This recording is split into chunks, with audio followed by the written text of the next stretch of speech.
What's the best part for you? Because you've been doing Pass the Mic for a while, but what's the best part for doing the BET specials? You know, the best part of producing these shows has remained the same through all episodes. And that's literally having an hour where I connect with my musical heroes. You know, when I started the show, I was only calling musical legends that I had relationships with because I thought who else would trust me to do this crazy idea. And as the show has progressed, as more and more people have watched and enjoyed the show, I obviously have begun calling legendary artists whom I don't know and whom I don't have relationships with. And the greatest joy that I get from producing this show is meeting all of my musical heroes, many of whom I've never come into contact with personally, and having a real intimate exchange with them. Mm-hmm. And I'm so happy you asked about what brings me the most joy, my favorite part, because I really think that that's the exact part of the show that the viewers connect with. Yeah. And that makes the viewers feel so emotional when they watch the show. Because I believe not only am I connecting with my musical heroes on a personal level, but the viewers are as well. And that's the beauty of the show. All the artists are sitting in their home, most of them sitting in their living room couch. And I'm sitting in my living room, and the viewers are sitting in theirs. And we pass the mic from home to home. And the viewers, in many ways, are connecting with their musical heroes in the same way that I am. Through their TV screen, through their computer screen. And we're all talking to each other. We're all interacting with each other. And that, I think, if you were to ask me, is really the most beautiful part about the show. It's the magic behind the emotion. Nice. I really love that answer. Thank you. And then you never tell us anything about who's participated, so thank you for the teasers this time. Is there anything you can tell us, though, about this edition for Mother's Day? Give us a little tease. Well, I can tell you what makes this show unique. In most cases, in all cases, other than this show, I always celebrate a specific era of music. I always celebrate a specific period of time. For Mother's Day, I chose to do something differently and celebrate a specific emotion. And that emotion is love. When we think of mothers, when we think of women, we think of love and the love that mothers give and that women bring to the world. I do believe mothers and women make the world go round. They are the foundation. They are the backbone.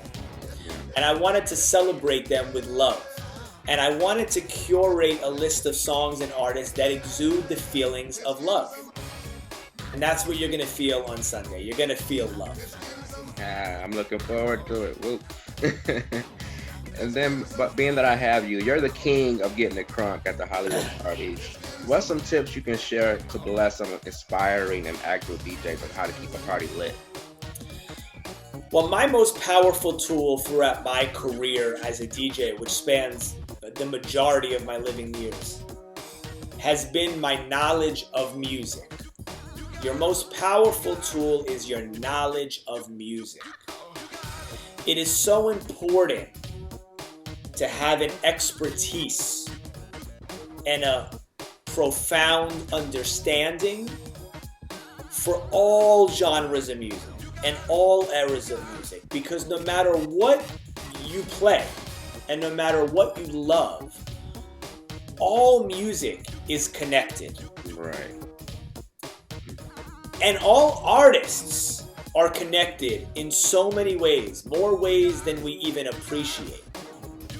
And the more records you know, the more songs you're familiar with, the more artists that you recognize, the more you know about the history and the culture of the music you play, the more powerfully you'll deliver that music. So I've always been a student. I've always been a student of music. I've always studied music. And when we used to buy CDs, I would take out the booklets and read the liner notes. And I did the same with vinyl before CDs. It's a little harder online because you don't get those booklets, so you got to go one step further. You have to Google, go to Wikipedia. It's very easy. And I always try to inform myself about a record or about an artist because that information subconsciously helps you deliver those records in a more powerful way. That makes sense. I like that. And then before we wrap up, what's next for you outside of this series? Tell us where we can keep an eye out where you at. Well, the world is opening back up. And so you're going to see DJ Cassidy in the flesh sooner than later. And I am really looking forward to getting back in front of people. Mm-hmm. And I'm also looking forward to bringing the pass the mic energy to people live around the world. So the sky's the limit on what that means. And it's really just the beginning. Love it. Thank you. And then real quick, Verzuz is Saturday, SWV Xscape. I'm not one of these type who tries to play, the middle ground. I love both those groups. I love all the groups on Verzuz, but I'm always going to give you an honest answer. I got SWV. Appreciate you, bro. Thank you for taking time out, man. Continued success. Thank you.